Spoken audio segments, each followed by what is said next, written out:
Sim. Ok. Então, a nossa aula de hoje, ela vai estar voltada para o tema mais de fechamento para o Rosh Hashanah. Ou seja, que na prática a gente precisa fazer? O que a gente já aprendeu um pouco da teoria, do que se faz, mas o roteiro, dia a dia, o que a gente tem que fazer?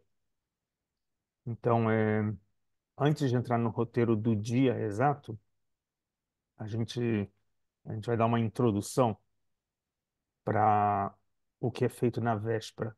Todos os anos, na véspera de Rosh Hashanah, como tradicionalmente a gente faz, é, a gente costuma, toda semana, ler, um trecho da Torá.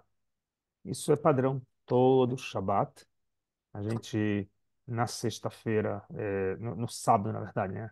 No Shabat de sexta-feira à noite, inicia um trecho semanal, que é um fechamento da semana, onde durante segundas e quintas a gente lê um pedaço pequeno e no sábado a gente lê o trecho da semana bíblico referente àquela semana e faz um ciclo eh, desde o início em Simchat Torah, quando começamos a ler o Gênesis, o Bereshit, até o ano todo passar e terminar novamente em Simchat Torah e terminarmos com a leitura da Torá. Ou seja, começamos o Gênesis logo depois das grandes festas, quando acaba todas as grandes festas de Rosh Hashanah, Kippur, Sukkot, Simchat Torah, e lá a gente começa o Gênesis. Faz o ano inteiro o ciclo todo do Pentateuco, dos 5 livros, todo Shabat um trecho, e no Simchat Torah que chega próximo, se fecha com a última parte da Torá, chamado Vezot HaBrachá, é o último trecho do livro Deuteronômio. E tem várias regras curiosas, como se divide por semana uma porção. Às vezes tem anos que são bissextos, né? Anos grávidos, como a gente chama, que são 13 meses, então tem 4 semanas a mais, 4 Shabbatot a mais. Então a gente tem umas parashiot, uns trechos da semana que são divididos, ou nos anos curtos eles são juntos.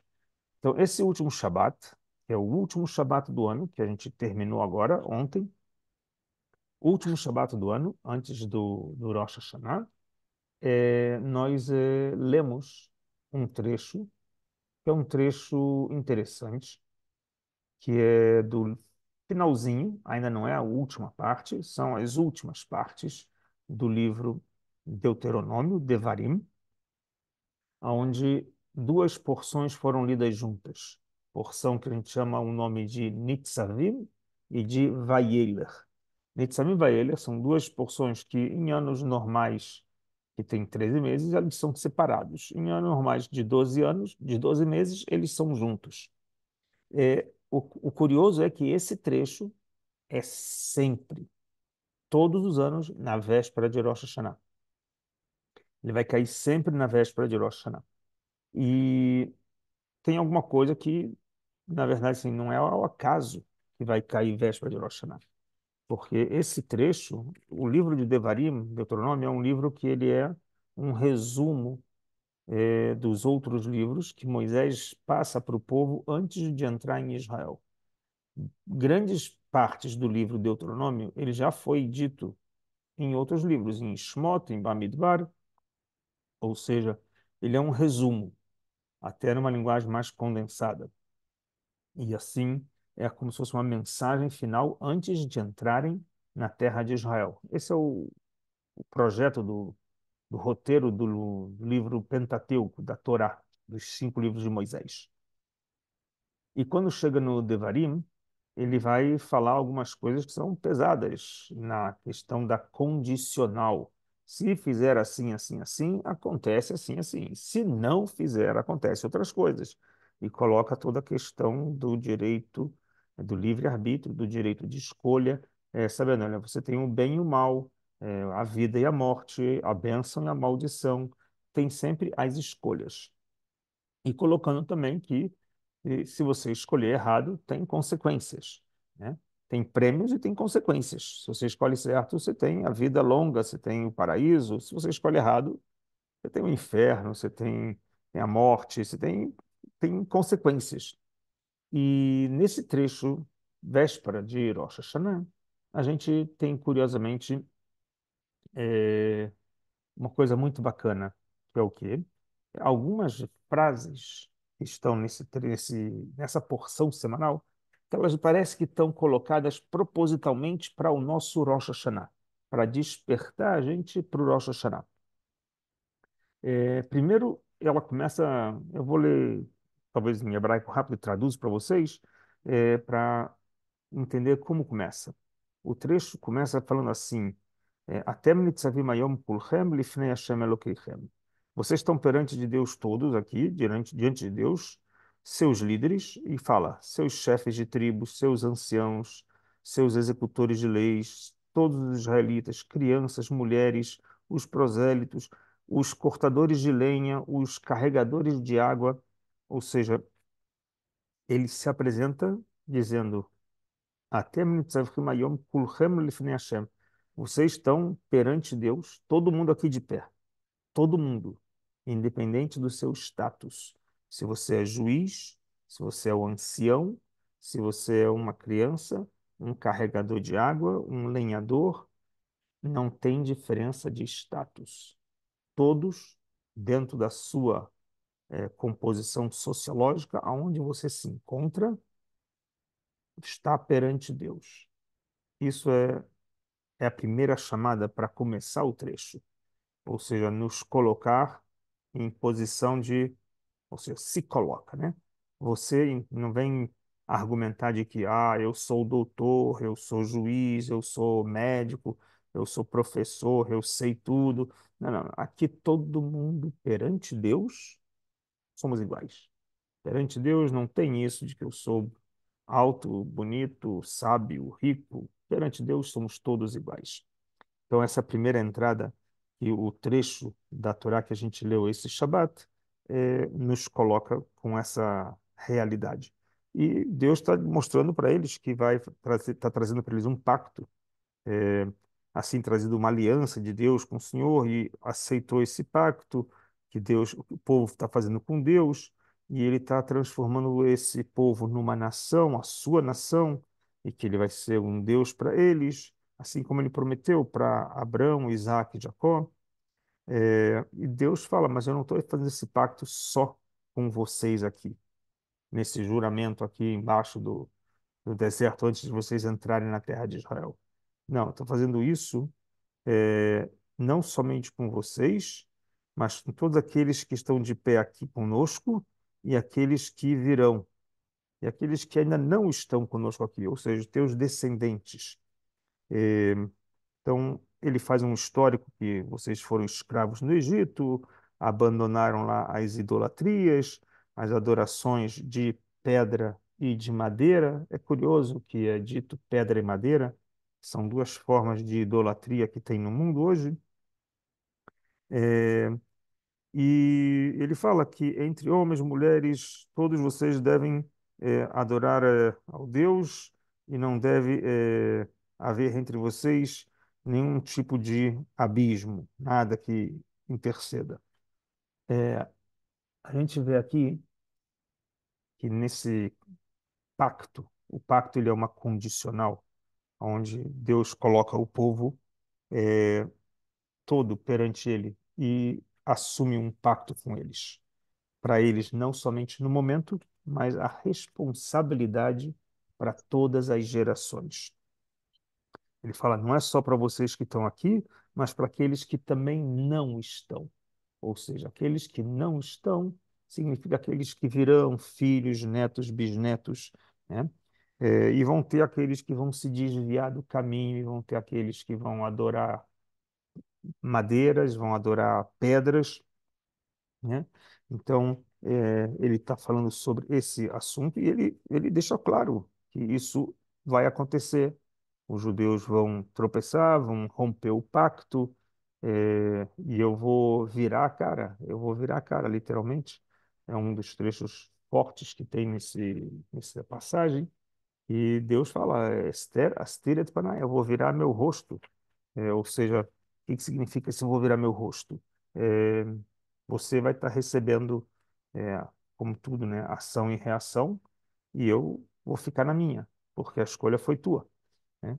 Então, é uma tomada de consciência de que as nossas escolhas trazem, é, responsabilidades, porque vai ter alguma consequência e eu tenho que ser responsável por ela. Não posso depois chegar e falar assim, pô, Deus, cadê você? Como assim, cadê você? Eu te dei o caminho para escolher, você escolheu o caminho errado. Então, é um trecho que a gente leva sempre como reflexão para se preparar para o Rosh Hashanah, que uma vez que a gente vai se apresentar no Rosh Hashanah para estar pleno, limpo, de tudo que a gente fez errado. Então, esse início da leitura da Torá, da última sexta-feira, do último Shabat, antes de começar o Rosh Hashanah, é uma chacoalhada. Mas é uma coisa interessante, porque continua depois no capítulo seguinte, dizendo que vai vir um tempo em que você, o que pecou, o que desviou, o que abandonou Deus, vai experimentar as palavras da bênção e da maldição que eu te apresentei, e lá no meio das nações, onde Deus te baniu, é, e você vai obedecer a Ele, fazendo tudo o que eu ordeno, tu e teus filhos se arrependerão com todo o teu coração e toda a tua alma. Interessante que continua o versículo e fala: Deus então trará de volta teus remanescentes e terá misericórdia a ti. Aqui em hebraico é interessante. Veshavta ad Hashem Elokecha, né? Veshavta é o verbo de retornar. A gente tem no mês de Elul e o mês agora que começa de Tishrei, essa palavra de tshuva, lashuv, retornar. Deus aqui fala, né, para o povo. Asher natat lecha ve'ashevotai le'aver, você vai retornar para o teu coração. Ve'shavta ad Hashem Elokecha, você vai retornar até Deus, né, e vai escutar a voz de Deus. Ou seja, vai ter um passo de retorno, um passo de voltar às raízes, voltar à origem. Ou seja, você vai sair, vai transgredir, vai abandonar o pacto, mas vai chegar uma hora, vai chegar um tempo e as palavras de Deus vão tocar e você vai voltar. É, ou seja, essa palavra de retorno, ela é uma das palavras chaves no nosso dia de Rosh Hashanah. A gente falou nas orações, na aula passada, que tem três palavras fortes, né, que a gente tem poder de mudar o destino, que é tshuva, tefilá e tzedakah. Teshuvá é o arrependimento, lashuv, retornar. Tefilá é a nossa oração, e vai ser representada também pelo toque do shofar, como nosso grito para Deus, e a nossa tzedakah, e a nossa ação de justiça social, de dar ajuda financeira, o que for preciso, para as pessoas carentes. Não somente dinheiro, como a gente já falou, pode ser dar emprego, pode ser ensinar a uma profissão, pode ser ajudar a começar um negócio. Não é apenas dar o peixe para comer, e sim dar a vara para pescar. Isso é o que a gente falou, e aqui repetimos de novo essas três regras, que são salvações, chaves da salvação para o início do novo ano, aqui, nessa paraxá que termina o ano, a paraxá que é véspera do ano novo, ela vai repetir algumas vezes sobre esse conceito, né, de Vashevota elevavcha, isso vai voltar para o teu coração, Vashavta dashem Elokecha, você vai voltar até Deus, ou seja, tem aqui o conceito de retorno. Você vai retornar para Deus, vai retornar para o teu coração, vai se juntar dentre as nações, Deus vai espalhar o povo de Israel, é, se eles pecarem, né, vão ser exilados nos cantos do mundo, assim como foi em 4 continentes, 5 continentes espalhados, até o retorno deles para a terra de Israel, e depois vai trazer eles de volta e vai herdar a terra de Israel e tudo mais, e toda a promessa que é feita. É, e continua falando, Veatá tashuv veshamata, porque você vai voltar e vai ouvir a voz de Deus e vai cumprir todos os compromissos, todos os mandamentos que Deus deixou para você, deu para você. E vão vir todas as bênçãos dos frutos, frutos da terra, frutos dos animais, e vai ser rejubilado, alegre, vai ter riqueza por ter escutado a voz de Deus, guardado as suas leis, seus mandamentos, como escrito no livro. E Tashuv el Hashem Elokecha bechol levacha bechol nafsha, porque você retornou para Deus com teu coração e com teu espírito, com tua alma. Agora, esse processo de retorno, como funciona? Então, a frase que usou a Torá é que vai aparecer um dia. Vai acontecer. Como assim vai acontecer? Tem caído do céu esse dia? Então, não. A questão é que todo instante estamos tendo insights. Todos os instantes estamos tendo aberturas, portais dos céus, que dão para a gente uma luz para se aproximar de Deus, para voltar às raízes o tempo todo. Os portais estão abertos. Às vezes, nós não enxergamos esses portais. A gente coloca um monte de dúvidas, de suspense. Será que eu consigo? Será que eu não consigo? E cada vez que a gente coloca uma dúvida, a gente afasta mais esses portais, eles vão se fechando perante nós. Então, vem aqui o, o nosso pensador sábio aqui, Moisés, quando redige a Torá de Deus que passou para ele, fala o seguinte: que a mitzvah azot asher anochi metzavcha yom lo nifleita mimcha velo rechokai. Ele fala a seguinte frase: esses mandamentos que eu estou te dando, que eu estou te prescrevendo, ele não é tão misterioso ou tão remoto. Ele não está lá no céu, onde alguém pode falar, sabe o quê? Está lá no céu, eu não alcanço. Poxa, Deus me mandou fazer uma coisa que é tão difícil, está lá no céu, não, nunca consigo. Ou seja, não precisa subir no céu para poder guardar. As coisas que Deus pede de nós são coisas que estão no nosso alcance. É, não precisa subir, escalar céus. E depois ele fala, pode ser que esteja do outro lado do oceano, tem que atravessar o oceano, imagina, nadar, pegar um barquinho, remar, atravessar um Atlântico da vida. Não, não, não está do outro lado do oceano, está aqui. Não precisa ir lá longe, está aqui do teu lado. É, então, ele fala, é algo que está muito próximo de ti. Ele está em tua boca e no teu coração para que você possa guardá-lo. Ou seja, os mandamentos que Deus dá não é um desafio igual o jogo Corrida do Milhão. Vamos ver para atravessar continentes para conseguir alguma coisa. Não. Está aqui pertinho da tua boca e do teu coração.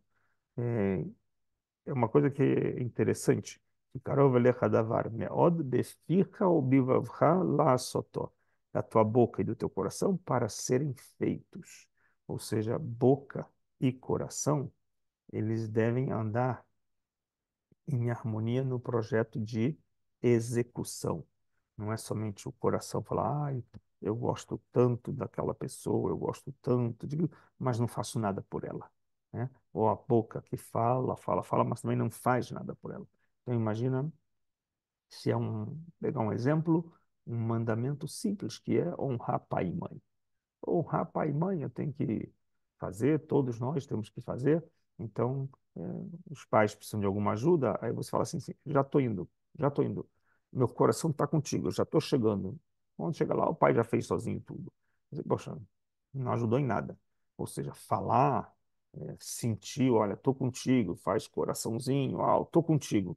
Mas ir lá e fazer na prática, compartilhar, dividir, segurar, arcar o peso, tudo isso não faz. Então não adiantou nada o love, Não adiantou nada eu mandar beijinhos ou eu falar, tô contigo, mas não tá. Então, o Passuk, ele fala aqui, Karov elecha davar meod, que está próximo de você, da boca e do coração, para serem feitos. Não é para serem pensados, para serem falados. Ou seja, os mandamentos são para serem feitos. É um mundo que a gente vive de prática, não é um mundo de ideias, né? Nós não somos um mundo de anjos, nós somos um mundo dos homens. Deus criou o mundo dos homens para aciar, para ação. A Kabbalah vai explicar isso muito bem. Esse é o mundo da aciá, mundo da ação. Então, esse é um dos trechos dessa paraxá que eu achava, tem muitos, na verdade, né? Tem uma paraxá muito, muito rica, se vocês tiverem oportunidade de ler no final de Devarim, as últimas paraxot, elas são muito, muito ricas de entendimento para despertar nas pessoas. Eu queria essa parte trazer para começar o tema de uma das mitzvot de Rosh Hashanah, que eu falei retornar para Deus, então tem uma mitzvah chamada Teshuvah. A mitzvah chamada Teshuvah, essa é uma mitzvah que tem um, podemos dizer, um peso muito grande. Tanto é que o mês inteiro de Elul vai ser chamado Chodesh HaTeshuvah, o mês da Teshuvah, e os dias de Rosh Hashanah até Yom Kippur vão ser chamados os 10 dias da Teshuvah, a série Yemei Teshuvah, onde eh, todo o processo é procurar retornar. Retornar para onde? Se você não sabe de onde você saiu, qual é o teu ponto de partida, como você pode retornar?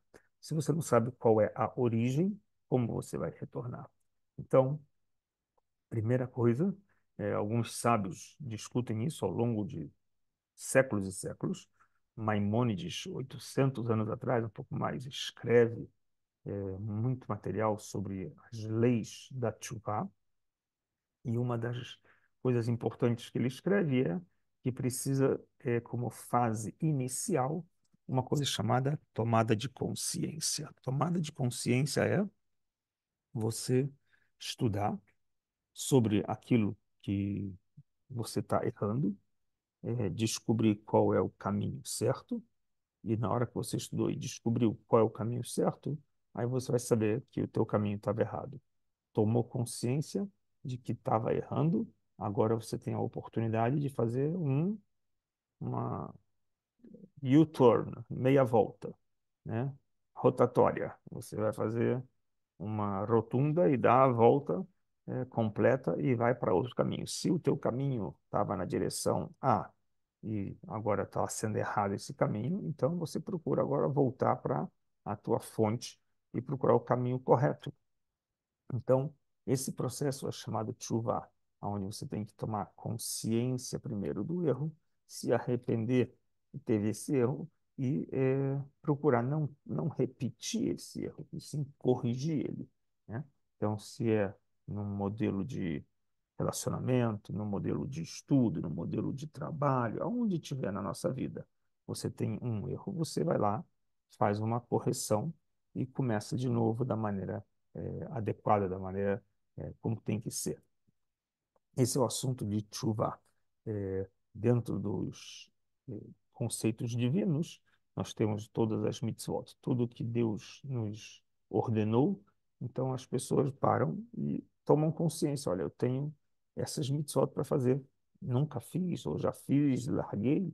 Ok. Então, quando eu vou tomar meu chá de cadeira, ou também tem uma expressão, né, de chacoalhar, né, e despertar e vou assumir. Então, esse é um lado cognitivo. Mas uma das coisas que precisa é o lado da prática, da tomada de decisões e mudanças, né? Então, algumas das nossas experiências com educação falam que não adianta querer mudar o mundo com as duas mãos, né? E sim fazer ações pequenas, mas contínuas. Ou seja, Não precisa mudar o mundo todo agora. Começa mudando uma coisa. Escolhe uma coisa entre todas as coisas que você acha que teria que fazer, que seria correta e você não faz, é, escolhe uma e nessa coisa você vai seguir de forma rígida. Não vai abrir mão porque tem chuva, porque tem sol, porque tem festinha, porque... Não, não. Me comprometi com um comportamento judaico, um comportamento que a Bíblia me ensinou, é uma mitzvah que seja, e essa mitzvah eu não vou abrir mão. Ou seja, a ideia de fazer tshuva não é apenas vamos fazer agora a correção plena, total e um check-up direto. Não, etapa por etapa. Costumamos dizer assim, parar, parar, né? Tipo, de grão em grão, devagarzinho. Assim como o shofar, como vocês estão vendo na foto, o shofar, ele a boca que vai, a boca do shofar que vai na nossa boca é uma entrada pequena e o shofar sai de um som numa boca bem maior. E essa é a ideia. De pequeno vai crescendo, crescendo, crescendo. Então, fazer as coisas de forma pequena. Escolhe uma ação que a gente gostaria de melhorar na vida. Escolher uma mudança que a gente gostaria de assumir. Um tipo de comportamento que eu queria deixar de fazer ou que eu quero assumir fazer. Seja com alimentação, com ginástica, com estudo, ler um livro, me comprometer, né, no ano novo que vai iniciar, fazer algo pequeno, mas que seja contínuo, que seja a diferença no ano. Ou seja, isso é tchuvá. Tchuvá é quando você reconhece que tem alguma coisa errada, você corrige e você assume fazer o que é o certo. Então, esse é o lado da teshuvá, que é de extrema importância, que a gente precisa bater na tecla, porque é, a gente erra o tempo todo e muitas vezes as pessoas com o erro acabam achando que já que erro toda hora, então eu posso ficar vivendo aqui no fosso. Não preciso mais ver a luz do dia. Posso viver aqui no fosso, já erro o tempo todo, né? Isso gera um ciclo vicioso, a pessoa entra em depressão e não consegue sair do, do conceito do erro. Então, na verdade, a ideia é que os nossos sábios ensinam que cair é normal. O que precisa é levantar após cada queda. Tem que ter sempre uma levantada a mais que o total de quedas. Caiu 10 vezes, nenhum problema. Levantou 16, 11, 12. Caiu 20, levanta 21. Ou seja, a importância de levantar-se mais vezes do que cai. Essa é parte do segredo que a gente pode encontrar dentro do conceito de Teshuvah. Teshuvah não é alguém que anda sempre nas nuvens, sempre flutuando, está sempre no topo das coisas. Não, não, não. Teshuvah é para aqueles que tropeçam, Teshuvah é para aqueles que caem, Teshuvah é para aqueles que erram. E lá a pessoa corrige, e quando ela corrige, ela ganha toda uma energia positiva que o transforma num nível mais alto até daquele que nem não passou por nenhuma transgressão, não passou por nenhum erro.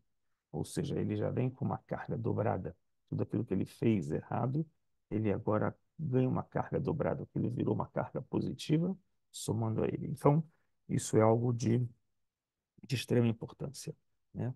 Valorizar esse conceito de techuvá, de arrependimento, de retorno, de correção. Isso é o nosso processo. Então, isso feito, a gente já está praticamente com a tomada de consciência, a gente já está, então, com um passo muito grande para o Rosh Hashanah se realizar. Existe a parte ritualística que eu falei, o roteiro do filme, o que que faz. Então, primeira coisa, prontos para o Rosh Hashanah, passamos o Shabat, nos preparamos, compramos uma bonita roupa, fizemos compras de boas comidas, preparamos a comida, tudo organizado, vai chegar a festa, ok. O que que se costuma fazer? É muito comum os homens, em especial os homens que iam para o templo, eles tomarem banhos de mikve. Mulheres costumam semanalmente tomar seu banho de semana, não, mensalmente tomar seu banho de mikve, o homem vai tomar o mikve antes das festas, e alguns falam antes do Shabat, e vai ser um banho, uma imersão para elevação espiritual. É como se estivesse nascendo de novo, todo puro, já aberto, limpo de todos os pecados dele. Ou seja, ele vai querer se apresentar perante o tribunal, perante o início do ano novo, limpo. Então, a primeira coisa, ele vai para o mikve, chega em casa, põe sua roupa bonitinha para ir para a sinagoga. Há alguns costumes sobre como começa o dia da festa, com as mulheres acendendo as velas. Tem alguns costumes que as mulheres só acendem as velas depois que o marido chegou da sinagoga, com a oração noturna, mas nesses casos tem que ser aceso através de um fogo que já tenha sido ligado. É importante dizer que não se faz fogo nem em Shabat, nem em Yom Tov, nenhuma festa se faz fogo. No Yom Tov, especificamente, Yom Tov, que é não os dias de Shabat, dias de festa, que não é Shabat e nem Yom Kippur, a gente pode passar fogo, transferir fogo de uma chama para outra. Isso é algo especial para os dias de Yom Tov, e a gente pode, então, acender uma vela que dure 48 horas, antes de começar a festa, e a família vai para a sinagoga, ou os maridos, os homens, tanto faz. Ao retornarem para casa, a mulher vai, então, acender as velas para dar início e iluminar o ambiente. As velas têm essa conotação de dar a luz, em amplo sentido, dar luz. Isso é parte do tikkun da mulher. Então ela fazia a brachá, a bênção do dia especial do Yom Tov, ou Yom HaZikaron, o dia do Rosh Hashanah. Vai fazer a brachá do Shechianu pela primeira vez esse ano, né, a renovação do ano. É, e depois que acende-se as velas, aí vão para a mesa é, festiva, onde tem todo um processo, um ritual, que começa com um kiddush, onde se enaltece o vinho, santifica a nossa refeição através do vinho, fazendo uma bênção, uma brachá, que vai elevar o vinho. Reconheço Deus, Rei do Universo, que fez o fruto da vinha. Ou seja, eu estou elevando esse vinho num estágio espiritual dessa produção, dessa uva que fez esse vinho tinto, ou rosé, ou branco. O ideal é tinto, mas você reconhece que isso é uma coisa material, mas você agora está dando um upgrade espiritual. Você, ao fazer a brachá, está dando uma conexão de que você reconhece quem é o Criador que fez isso no processo todo, que era de uma frutinha, que virou de um grãozinho que cresceu e virou uma árvore, que virou uma fruta e que hoje tem um suco dela. Ou seja, todo esse processo daí é uma tomada de reconhecimento com a brachá. Então a gente faz a brachá do vinho, a gente faz a brachá do dia, o dia festivo que é hoje, o dia de Rosh Hashanah. Logicamente, depois que a mulher acendeu as velas, o homem fez o quidus, bebeu o vinho, então as pessoas vão lavar-se as mãos e vão sentar à mesa e vão começar com a benção do pão, como no Shabat tradicionalmente.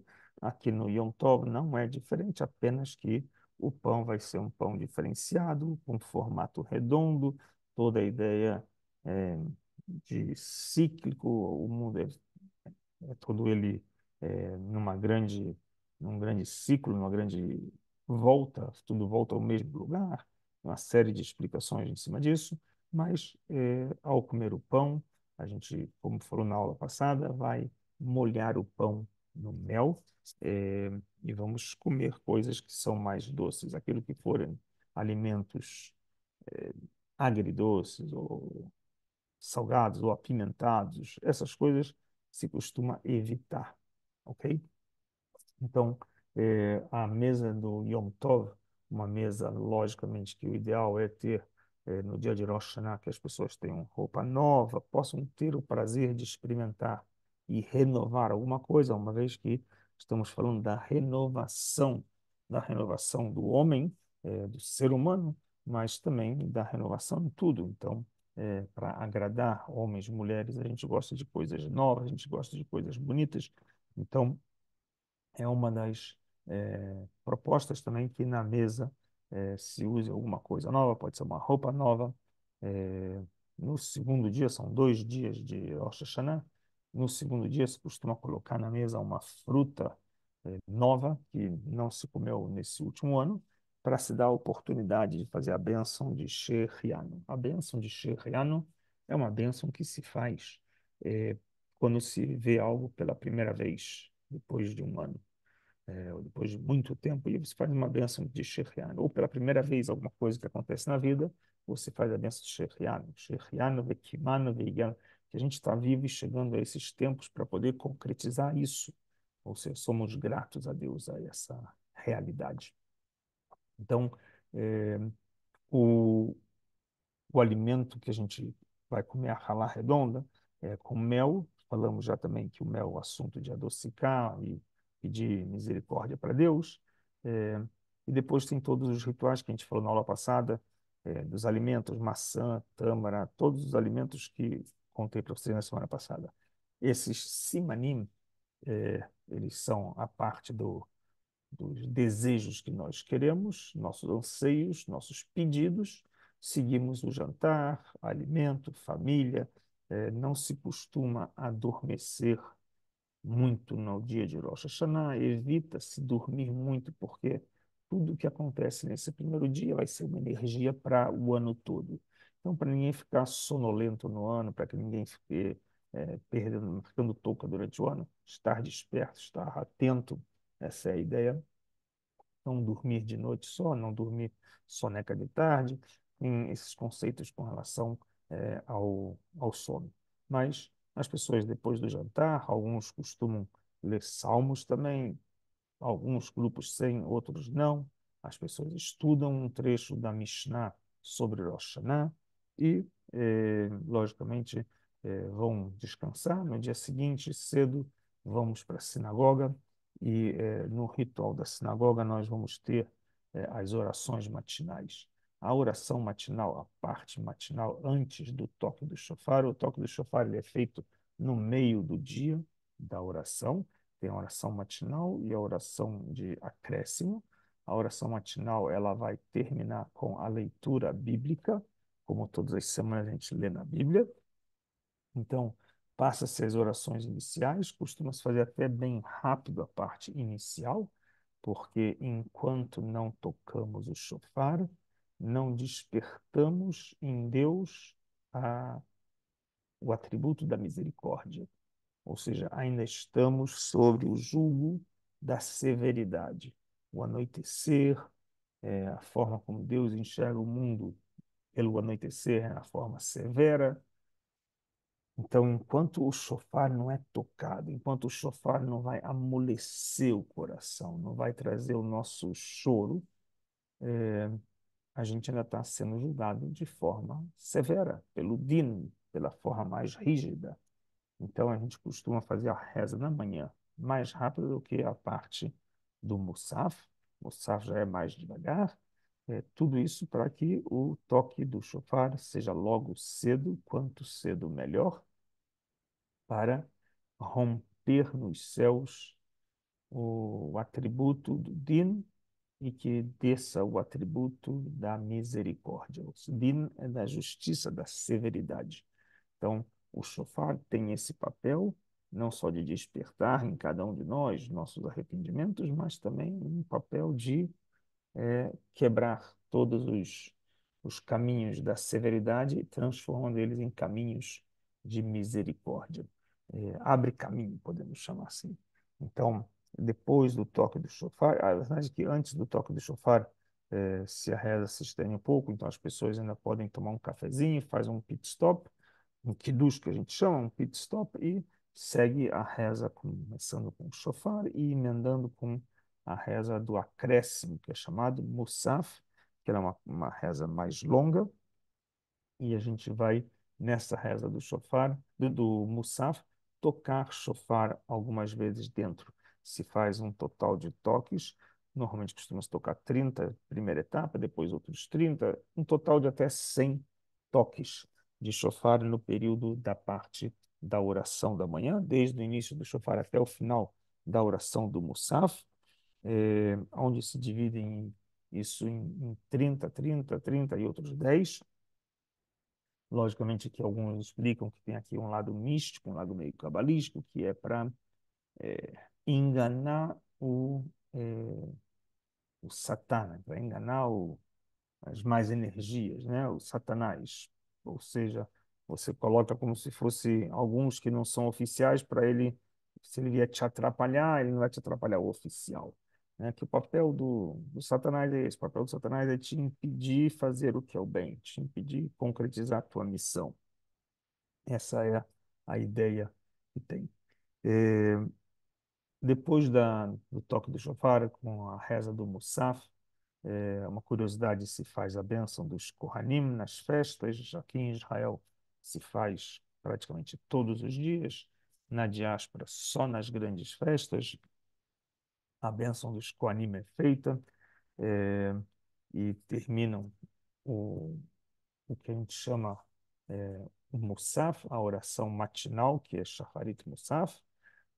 As pessoas vão almoçar, descansar e voltam para a reza da tarde de Tashlir. A reza de Tashlir, famosa com o assunto de jogar os pecados no mar, falei na aula passada, mas é um ritual que as pessoas terminam a leitura do Musaf, de Minchá, da reza, e vão para um lugar que tenha água corrente, pode ser um lago, pode ser um rio, ou o mar, quem estiver perto, e vai fazer esse ritual desse trecho, e, e com isso ele fecha o ciclo do primeiro dia.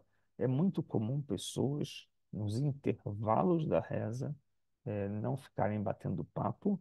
Eu comentei com vocês a ideia de que, de alguma forma, evitar fofoca, ou a fala, a conversa, o papel nosso da fala é muito elevado, muito sagrado, então quanto menos a gente desperdiçar ele com coisas fúteis, a gente foge dos pecados.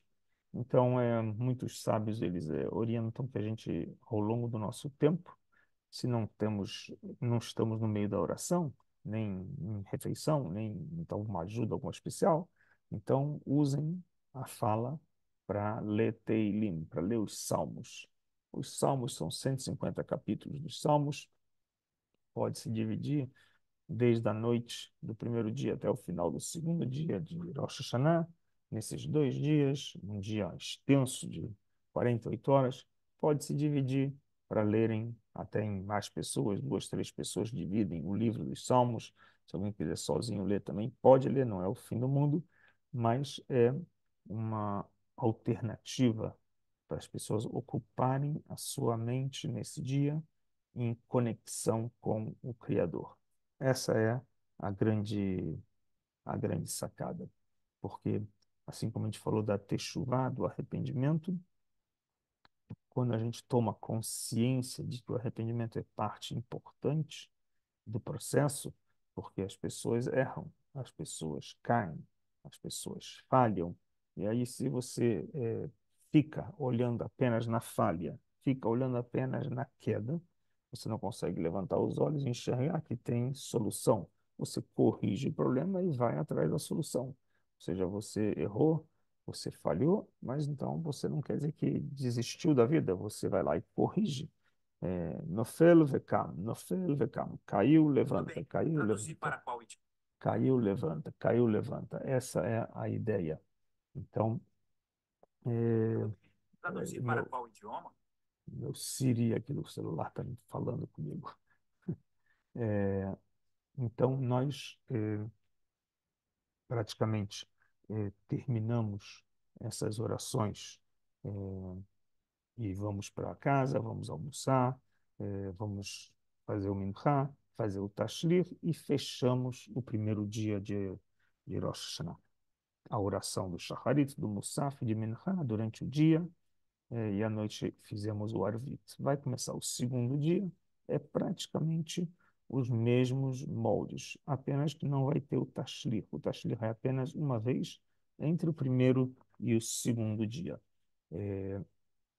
Tem muitos costumes de que no segundo dia se use também na refeição um alimento novo para que possa trazer aqui a renovação, alguma coisa nova na vida, né? Então, alguma coisa que você não comeu o ano inteiro, então, para fazer uma bênção de uma fruta com uma cara nova, né? Normalmente aqui em Israel tem algumas frutas típicas que são só de estação, que em outras você não acha. Então, às vezes, essas frutas as pessoas deixam para comer especificamente no Rosh Hashanah, só comem uma vez por ano e acaba sendo nesse período. Cada um com o seu gosto, primeira vez que vai comer uma fruta, a ideia de ter a oportunidade de fazer a brachá de novo, de Shechianu, Vekimanu, Vegianu, Las Manas aqui. Chegamos vivos nesse momento para concretizar a nossa mitzvah, né? Estamos vivos aqui perante Deus, todo o tomada de consciência. Isso é para o que a gente chama roteiro do dia a dia. É importante também dizer que isso tanto homens quanto mulheres, tanto crianças quanto adultos, todos têm a obrigação de ouvir o shofar educativamente, todos escutam também a leitura da reza e a leitura da Torá. A leitura da Torá nos 2 dias, primeiro e segundo dia, não são as mesmas leituras. Um dia vai ler sobre Sara e a sua morte, e no outro dia vai falar sobre Yitzhak e a oferenda de Yitzhak, a Akedat Yitzhak, a amarração de Isaac. E por que isso? Porque as duas porções estão ligadas diretamente.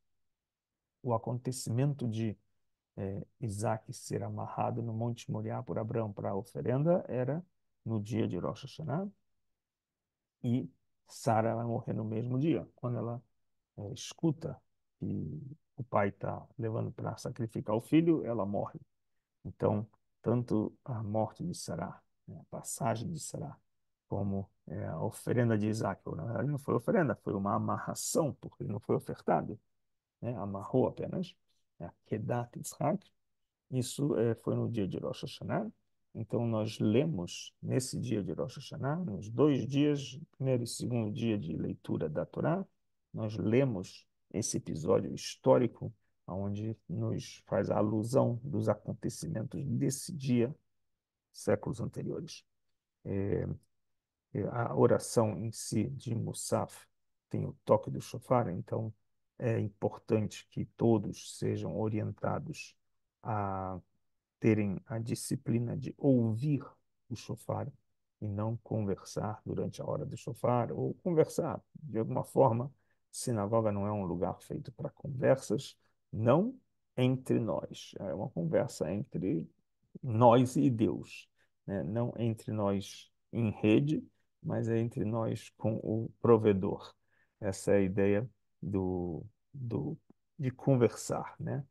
Do estar na sinagoga, não apenas pelo lado de estar presente, dizer, eu estou aqui para que me vejam, mas para se conectar.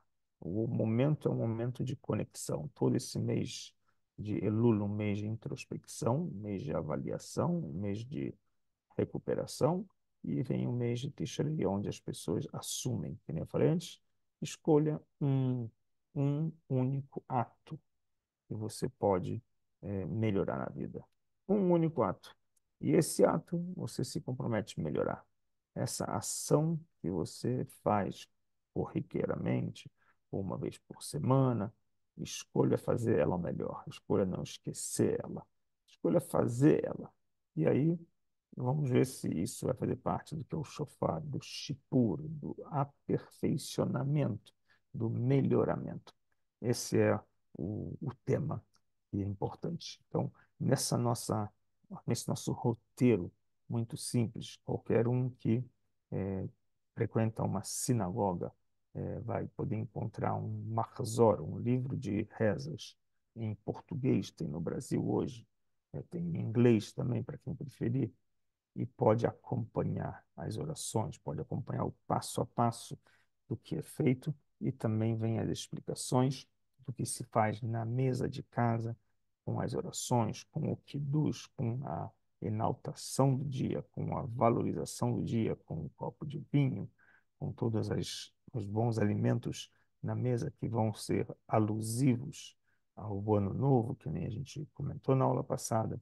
Ou seja, é o momento especial para as pessoas deixarem filosofias um pouco de lado, por mais que começamos um pouco falando das filosofias, do retorno e do que é estar perante Deus, mas nesse momento deixar a filosofia de lado e ir na prática.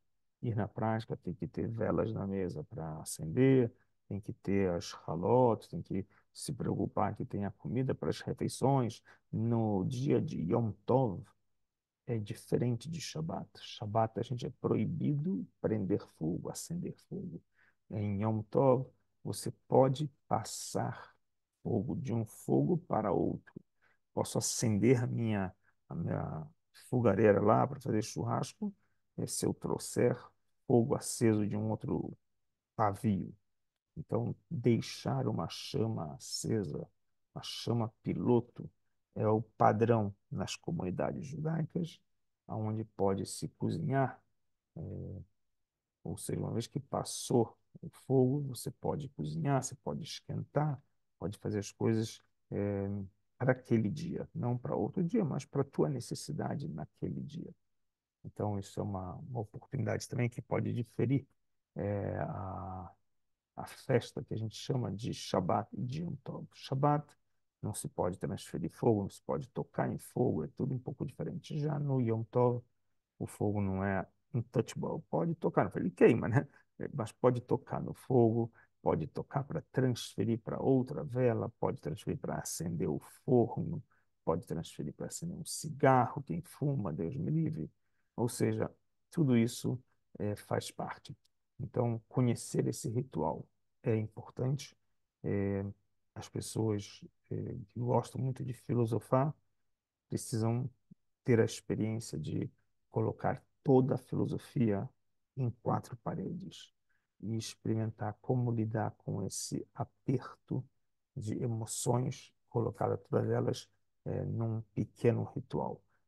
Muitas vezes a gente, quando fala de ideias, as ideias não cabem no espaço, né? As ideias não cabem numa caixinha, não dá para embrulhar a ideia ela voa. Então, esse é o maior desafio dos nossos sábios quando nos ensinaram a palavra de Deus, que foi transpassada depois para um pedaço de papel da versão inicial, uma palavra de Deus, para caber num pedaço de papel, limitar, condensar. Então, esse é o grande desafio. Mas a gente aprende e em Rosh Hashanah a gente pode ter o contrário aqui. O som do shofar vai ser a nossa voz não cognitiva, nossa voz não organizada com vocábulos, com formação gramatical, não. É um toque, como digo, do fundo do coração, clamando a Deus no dia de Rosh Hashanah, como coroando o nosso rei. Então, é importante conhecer esse ritual passo a passo. Quem não adquiriu um livro de reza, é importante ter um em casa para estudar, para preparar, para não chegar na sinagoga de papagaio, sei lá, cair de papagaio, cair de paraquedas, não ficar perdido, ter sempre um dever de casa anterior para estar pronto para a cerimônia. Eu desejo para vocês um Shana Tová. A gente, semana que vem, eu não sei exatamente como vai ser a aula, qual horário, se vai mudar alguma coisa.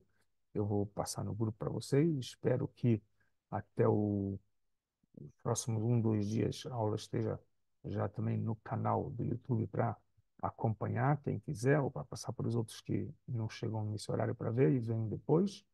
E perguntas que vocês tiverem, fiquem à vontade, seja por aqui, seja pelo WhatsApp, podem me perguntar. Não sei se eu tenho resposta, mas as perguntas podem ser feitas, que é sempre boas, ok? E desejar um Shana Tová, que a gente inicie um ano metukan, a gente fala matok e metukan, doce e reparado, consertado de todos os nossos defeitos e quebras que tivemos nesse ano, Amém. ok? Amém. Amém, amém. Então, Amém. Anatová, o Metucá. Shana Xanã, Tová, Cavalo, Metucá, Leculã. Herculano, Leculão. sim. Isso aí. Uhum. Esperamos notícias boas sempre para o próximo ano.